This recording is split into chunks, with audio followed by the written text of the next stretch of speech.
This is the Flower Pro Flexi-Scraper. So this very thin, flexible scraper is wonderful. It was designed for my Flower Pro collection, and these are, as I said, used when I use most of my Flower Pro molds, and obviously trimming off a lot of my other Flower Pro and Nicholas Lodge brand products by Katie Sue Designs. This is also wonderful for the Katie Sue collection as well.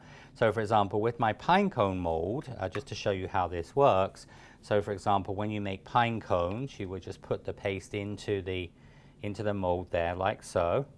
I usually just use a cosmetic sponge just to press this in, and then you can also just use your scraper to push this in. And then what we do here is you're going to use this, and we're going to use it in a sort of almost like a sort of a sawing action. And this will just take off your excess paste. I'm going to rub the edge, and then when you take your mold, you flex your mold, you have very beautiful clean edges, and out will come your pine cone. So super easy to use. And so on all of my molds, like my antlers and all of the different molds you'll see on my videos, I'm now using my new Flower Pro Flexi-Scraper.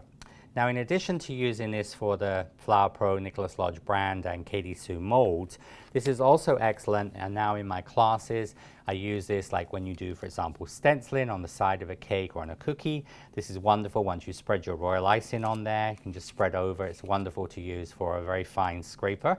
And also in fondant classes, I'm now using this when I cover a cake with rolled fondant. I use this to polish the fondant when you're wanting to do sort of like the bottom to get really nice and clean.